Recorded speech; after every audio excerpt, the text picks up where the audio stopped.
Okay, welcome to today's live discussion. My name is Jim Murphy. I'm with CityBase, and I'm very pleased to be here at City Hall in San Francisco. Coming to you live from City Hall. I don't know about you guys, but I have a new appreciation for the cast of SNL. Today's discussion is going to cover how San Francisco consolidated their payment operations and enhanced the payment experience for their constituents and for their staff with the help of CityBase. So before we get into the discussion, just a quick agenda. We'll go through some brief introductions, talk a little bit about the San Francisco story, kind of the nuts and bolts, get into the solution, results, and benefits, and then we'll leave plenty of time for audience questions and answers, just some housekeeping. The question and answer function is live and open on Zoom. So as the conversation progresses, please throw your questions in there and we'll try to answer as many as we can at the end. So before I introduce our guests here, just a brief slide about CityBase. So CityBase is a unified payment platform that is solely focused on governments and utilities. We provide hassle-free payment solutions through our payment channels, which are online payments, kiosks, and point of sale. So I'm joined here by Tejal Shah and Mike Duffy. Tejal, you want to introduce yourself? Sure, thanks. Thanks again for coming to San Francisco and joining us in City Hall. We're pretty proud of our building and the space that we have here. But my name's Tejal Shah again, and I'm the Chief Assistant Treasurer for the City and County of San Francisco, and I work in the Office of the Treasurer and Tax Collector. And Mike? I'm Mike Duffy. I'm founder and CEO of CityBase, a bit of an economics wonk or nerd. Also pleased to be here in this building. It is a fabulous building, and thank you for letting us take over your office. Yeah, I hope someone's coming to move the furniture back. Yeah.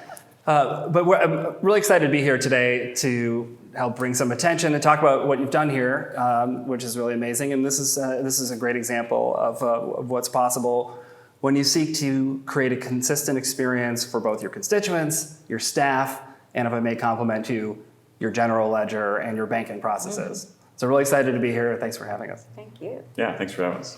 So we'll jump right in. Tejal, maybe you could start by giving kind of an overview of the solution that we have in place here in San Francisco. Yeah, I think that obviously the City and County of San Francisco has a lot of departments. We have over 55 departments, which is much larger than a lot of other communities. But the problem that we have and the solution that we have, I think, is applicable to most municipalities. Figuring out how to do online payments for all the different taxes and fees that we all have to collect. So right now we have about 30 different online product solutions for our varied departments that do collections of revenue. We have two primary channels, really, obviously online, and we have the kiosks, and then seamlessly behind the scenes, they all have one sort of shared database that facilitates their ability to look at all the payments coming in and reconcile it. These products, and the reason we have so many is because each department has a lot of different data and a lot of different systems. The CityBase solution integrates with Salesforce, it integrates with Acela, it integrates with a lot of different solutions out there that are in the government space so that each one can really make sure that their payments are for the specific thing necessary for that organization. So we started our engagement in 2018. Maybe you could take us back to then and just kind of talk about some of the goals and objectives that you had in mind when you set out to do this project. Sure. I mean, like most of us, none of us really want to switch around vendors. It's a lot of work. Government obviously has the responsibility, which yields great results, but takes a lot of work, is doing competitive processes.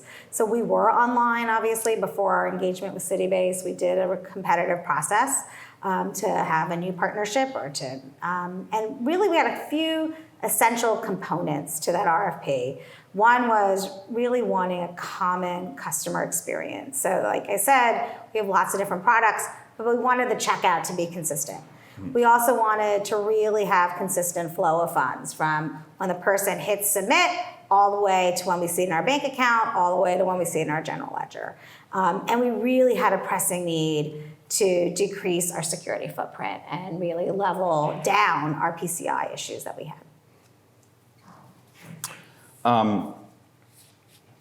So maybe you could talk about, this is in the title of the webinar today, just kind of how the payment experience has evolved with the solution, both for constituents and for your staff. Yeah, Yeah, I think so. Like I said, we have a lot of different departments, and then we have some common pieces for our staff and for our constituents. So let me start by saying that it's really important, I think all of you know, to have the staff experience be a really high quality experience and not to sort of be sort of a patchwork of solutions so that they don't have to do a lot of work. So that's really front and center for the work that we have.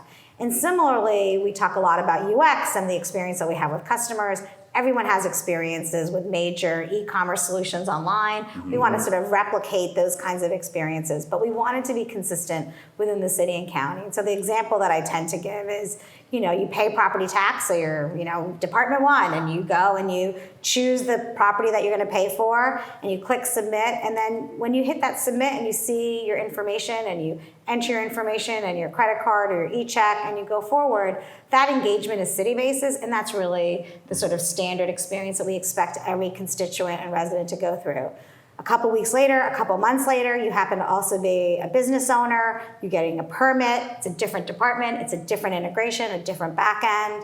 But again, you hit the permit, you press submit, and again, that experience is the same. And so we really wanted to make sure that that was compelling and a great passive experience for all of our folks. Similarly, we have a large, upwards of $16 billion budget. And so how we reconcile our payments and how we recognize and see those funds in our bank is incredibly important. So we wanted to make sure that that property tax payment went to the property tax general ledger, went to the right bank account, and was acknowledged immediately in that system. And so we wanted to have that back-end experience be really seamless and consistent across every single department as well, and then integrate with the city's financial system. So I think those two were really our guardrails for the way we approach our work. Mm-hmm. And that consistency, you've taken it, just to add on to that as a compliment, that consistency goes all the way down to the funding process too, so you know when to expect funds next day, every day, and that you can ensure as the treasurer's office that your deposits are collateralized and swept into an account overnight, that you have line of sight to where those funds are. Yeah, no, that's exactly right. It was really important for us to know that we were fully funded the next day to enable us to do bank reconciliation, a very practical thing, as well as making sure that we were fully investing the funds immediately. So you're right on point. This is, we started this prior to COVID, but during COVID, a lot more people got accustomed to shopping online, and so people just expect that kind of experience, the Amazon experience. So, right. So I would imagine some people in the audience are kind of thinking about this from their own perspective, and looking at it like a very large undertaking or large project. Maybe you could talk about how the transition happened back in 2018.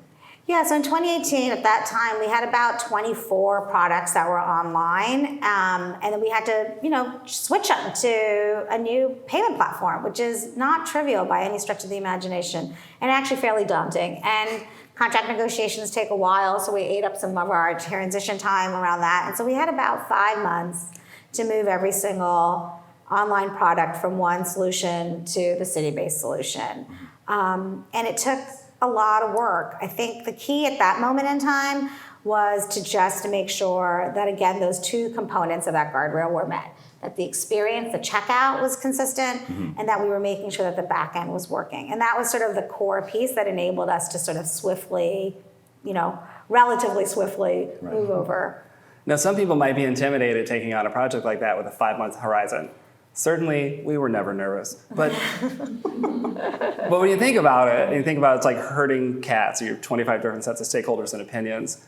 And can you speak a little bit about, did you have to threaten the cats, or did you mean to the cats, or did the cats just follow along with? What were some of your strategies to bring along all the stakeholders in an orderly fashion and get them to focus on the important parts and move this project along at such a pace? Yeah, that's actually kind of my next question. How did I just steal that? No, it's great. How did you partner? And the key word we thought was, how do you get buy-in? Right. Well, I think we all know about carrot and stick, right? And so obviously, there are some components which are the contract, right? But that isn't sufficient enough to really have people spend their time and their talents on the engagement, right? With the kind of passion that you want them to have. And so the others were really, recognizing that we were getting better scale on pricing, right? That we were really improving that we were improving the way that their day-to-day work operations happen. That goes back to that sort of standard bearer of having great or improved staff experience. The staff were motivated to know that their daily work was going to get easier, and so they were, again, sort of compelled in that buy-in process. We do sort of the reverse. We start with the hardest stuff, and so we started with our own products. So we know exactly what the pain and suffering would be, could be, and work the kinks out Yeah, appropriately. we learned early, failed fast. Yeah, Yeah, and that's a good point. You led by example with some of the larger debt types and volumes. Exactly. And and I think that actually helps us a lot be sort of key. And through that, we learned, we have to have key players at the table. You needed both the technical staff, you needed the customer service staff, and you needed the banking and the accounting staff. And so a lot of times the engagement would start with one, and we would be like, no, we really do need to bring the other players, and we know that that may not be the way your organization operates, but that's the way we operate. And we sort of, again, use carrot and stick on that, on explaining it, but then we also don't really sign off on the engagement until we know that's in place for them. So, and we do a lot of communication, right? I mean, both passive as well as sort of, dog and pony sort of roadshow kinds of conversations. I think we worked. I just skipped a bunch of slides. The wheels are falling We off. are live. There we go. Good work. I think we worked pretty well in kind of establishing a cadence with all the departments as well, and that was helpful. And if I may, too, this concept of roadshow that you just mentioned, I think that was a really, and for anyone looking for tips, a really simple step that had a lot of impact. And it was, I recall it being a pretty short presentation. And it was like, here are the 3 methods to integrate. Here's the 6 different pricing models. Here's what it'll look like. Here's the benefits to you. And here's where your decisions are. Here's what how do you need to prepare. I think that's actually really the decision points and where people got to sort of customize, as you say, Mike, and where they don't was actually really critical. And so we've had folks that were like, oh, we think e-check's really hard. We don't want to make it an offer. And we were like, no, that has to be an offer. We always want a free way for people to pay online. We also were really clear about working through what price chart they were going to be part of. And so which fees they absorbed and which ones they didn't absorb. And so I think that does help a lot, especially back then, people were embarking on this for the first time. And so really figuring that out was also very critical. And I think, too, even, again, as a compliment, communicating to people that there was going to be a consistent look and feel and checkout experience, and here's what it looked like, and we're not going to argue about that, left us time and focus on the more important areas, which are oftentimes corner cases in the integrations. How do you treat, if this flag comes through, how do we treat this experience? How do we make sure we can serve the broadest audience? And that's where the best time was spent. And again, on the 5-month timeline. Yeah. That's right. So we're about 4 years on now. Looking back over the last 4 years, any other improvements that you can kind of call out with the solution in place? Yeah, I mean, I think, obviously it's great that CityBase has a real pointed staff that's sort of dedicated, so that really helps. So there's a consistency, and so we were able to sort of say, hey, we learned this on this product, we can bring it forward on that product. We have a person that's point here. We would not have been able to make it through COVID with the collections. Of course, San Francisco deferred taxes and fees to be really sensitive, but we still did have payments coming in and work to be done. And so having that there really was critical. And I think it also enabled us to really work through the pieces that you were talking about around virtually how do we deal with the core operations of accounting and revenue when you're virtual, and having that back end be there was really critical too. And so people knew how to do it. And so it wasn't like a hiccup. So I think those are really essential. That's a good segue. I wanted to ask you, can you kind of summarize kind of the standard technology stack that's in place and talk a little bit about the flow of funds and how that's kind of a novel solution? Yeah. So again, this was an exciting project for us because of your staff's appreciation for the plumbing of banking, and so there's consistency facing the constituent. CityBase may perform a lookup on an account before taking them to a checkout, or a third-party application like the property tax application may prepare a transaction and hand them to that same checkout, or we may do an interaction between two systems. And then in our back office, or your back office, your staff is able to see their own transactions for the purpose of reconciliation, reporting, and research. You're able to see an aggregate all the agencies and departments. And then a little bit downstream, we've developed together this method for pushing all that information directly to the general ledger. We might be losing members of the audience here fast, I'll go quick. Straight to the general ledger, and every one of the recipient departmental bank accounts gets a deposit, and that deposit is labeled with the revenue code so that you can match it up back to the general ledger, and so you can distinguish between two deposits, say, of identical amount. Two $10,000 deposits, you can tell what they're for. That's consistency all the way down to the bank account. And I think it's really critical also because we're all really sensitive that the back end is specific to the department. So it's not like I can see somebody else's. And so it is segregated to that level. And so I think that is really essential as well. So people are able to be responsible for what they're responsible for, do the customer service for an e-check failure or a chargeback that's specific to them, and work on that really quickly. But what it's also enabled us to do is have consistent training. So we are able to have a deck and a training on the daily practices that the accounting staff should do. We are able to sort of really quickly roll out when something's live, how people are going to manage it on a day-to-day level. Yeah, and to put a plus one on that, every department still has control over the system they're using, how they're going about running their business, and staff has more time to focus on real problems and the customers. Yeah, for sure. I'm sure there's some finance wonks that appreciate that. So, I know with you two we can go real deep, or we can keep it high level. So back to high level. Yeah. What was the thought process of the CityBase team when we kind of started doing discovery with Tejal's team? You mean like? Take us back to like 5 months, no problem. Yeah. For us, it was an exciting opportunity again because of the appreciation for some of these like nuances of banking, and then the plumbing and infrastructure of the finance department. I also think that this is an organization that really appreciated the risks and burden of PCI and security. And one of the benefits of the method that we've pursued here together is that you have a very small footprint because of that consistency, and you don't have a lot of turf to defend. And of course, anything that we're doing, you're in the security perimeter, the warm arms of our SRE team, but small footprint, smaller attack surface, more secure, less to manage. And so Jim, that was what we were excited about. Yeah. That and then wanting to see how Tejal was going to organize 26 different sets of stakeholders into a 5-month process. Yeah. Carrots and sticks. Carrots and sticks, exactly. I think PCI was really critical, and I think it's really hard for government to take on PCI. It's expensive.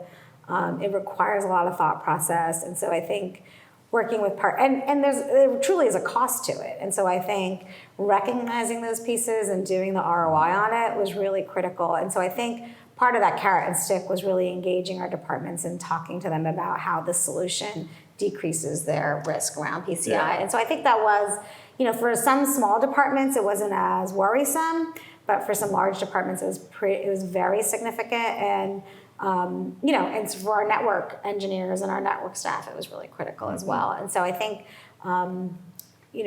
don't diminish that sort of concern that people have as credit card industry gets continuously more aggressive. It's a lot to keep up with. Yeah, we have that racket. conversation all the time about cities and counties. There's not always an expert in house, and we spend a lot of time on this, and so it's something we can help with. Tejal, what's next for San Francisco?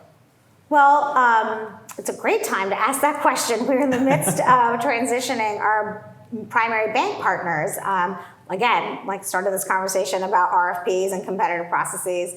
We had to do a competitive process for our banking partner, and we are switching banking partners. So right now we are changing all of those 30 products that we talked about throughout the session and from one bank to another bank. And so again, we're working in a pretty tight timeline. We went live with about 5 products last week, in early October. We'll finish off the rest of them in sort of March-ish, in different tranches, and working through all of those. And so far, so good. But that's really where I'm focused right now. That's a lot to focus on. Exactly. Just a quick reminder, if anyone has questions in the audience, go ahead and throw those into the Q&A section of the Zoom, and we'll get to those in a sec. Question to Mike. How has our engagement with Tejal and her team kind of evolved CityBase? How's it helped us? Yeah, great question. We're really grateful, of course, to be here. And you learn every project you go through, you learn something. But I think that Tejal and City and County of San Francisco in particular helped us in both our how we communicate and set expectations. Again, like this project had to go at a fast pace, and communication was key. Mm-hmm. I think that this organization has a great culture, and we feel a lot of we feel like a reciprocal standard of care. And because we are both aware of each other's needs, like if a heater comes in from the mayor's office, we know it's important, and we got to jump on that grenade with you, right? Similarly, everyone answers to someone, and if someone's up our ass, the same thing applies. But the reciprocal awareness of each other's needs, if you have that in place, right? Sometimes you could call it trust too, but you have that transparency and that trust, then you don't have to spend any time thinking about it, and then information flows more freely and more quickly. And I think that was part of the story here too. And so we're grateful for that, and also you set a good standard. Thank you. Yeah, it's great to have a good partner. It helps a ton. Agreed. So I know one of the reasons we wanted to do this webinar is to kind of help people out in the audience that might be considering similar projects. So for both of you, would you have any? What advice would you give to someone out there that's kind of considering consolidating payments and enhancing the experience? I think people always talk about sort of simple, but I always think about it as simple and smart. I think that's really core to it. I think there's a tendency, both in the private and public sector, to slap something on and sort of say it looks good and feel like it's great and you met your need, and then everyone in the back is sort of scrambling, or it's not doing exactly what you needed to do. Mm-hmm. And so for me, it's okay if we sort of pilot something, but it's really a pilot that's deep, not just sort of superficial, and then go back in and continue to expand and scale it. And so I think the other half of that discussion is really going back. And so not letting anything sit, so that people really know that you're committed to the improvements and the iterative process, or that, and I think the continuous improvement that's necessary. So I think that builds, going back to the conversations we've been having, it builds around trust again, mm-hmm. right? Trust with our constituents, that they see us making a change when they gave us feedback. Trust with our staff, that they see that we made a change when we gave us feedback. Mm-hmm. But also really knowing that when we've done something, we're doing it to the deepest degree that we can, so that we can then scale it and know that we're scaling it the right way. Mm-hmm. Yeah, I would add, just from our perspective, thinking like really early in the process, I always find it useful and interesting to see where the customers are today. If you take stock of your current state, where are people today? How are they paying? If I overlay zip code, does that make a difference? But where are the people at today? And then when you think about like what your adoption rates are in different channels, and if you're able to reach out to a peer and take stock of maybe some other conversion, you might be able to get a sense of what could be. And then the other point that I would make or suggest is to craft a vision of what this looks like, and put a face to it. What does a consistent payment experience look like for staff or for the constituent? And start to build some support and coalition around it, and focus on these benefits. Basically taking what you did with your CAT buy-in here in-house, right? But even doing it earlier in the process. So find out who the people are and craft a vision for the future. So I think we can move to the audience Q&A. So we're starting to see a couple questions trickle in. First question to Tejal: how are ACH returns reduced? Well, a couple things. One, on our UX, we have a really clear way for people to know how to put in their e-check information, so it reduces those returns. We also are really clear about business accounts and what they have to do. And so I think that's been, the e-check functionality on our CityBase solution has been really great and highly utilized. And we've seen a huge uptick in check payments, right? Yeah, and so I think that's just been, and it's consistent, and it's fast, and people really know how to do it. And so I think It certainly works a heck of a lot better than the home banking solutions that have been out there because, again, it's a very clear directional payment to a very clear directional item, so we don't have to sort of do the research around it. There will always be some level of rejections, but now, again, we know what they are. We're able to quickly respond to them and then quickly get them resolved. So to just put that in like a quick anecdote, because of that connection of the check to the deposit to the transaction, when a check comes back, you don't have to figure out who this person is, what they were trying to pay, and what source system is incorrect. Okay. How long was the process from start to finish? I think we might have touched on this at the beginning, but just to recap. Yeah, I mean, I think there was two different ways. One is the transition itself was about 5 months. And so that just took all that time. We didn't have to do the design work that we would have to normally do. And then the other part, which is like sort of turning on a new product right now, I would say takes about 2 months from sort of requirements all the way through, depending on the integration level. So that's been really quite sufficient, and it's worked well. Okay. Yep. And maybe the other part of this answer too is that it continues to evolve. I don't know if these projects have a finite end. They're more about like this continuous evolving relationships. But even to this day, you still have stakeholders adding applications online. Yeah. Back to the ACH question real quick. I know you mentioned it at the beginning, but making a check payment online, an ACH payment, it's a free option. It's a free online option. And I know that was important to you.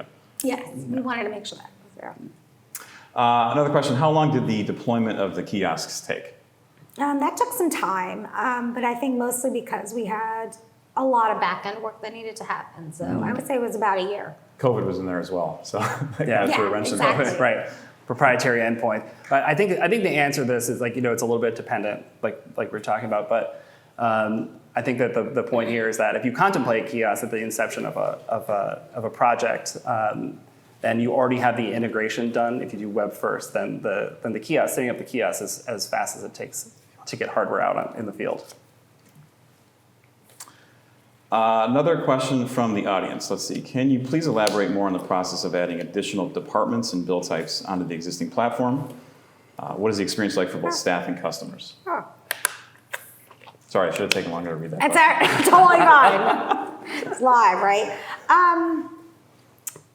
So it depends. I think if we're adding a different type of bill to an existing product, it's pretty seamless, right? Because we're just sort of, it's our back-end system, it has an obligation in it, and we're making it available.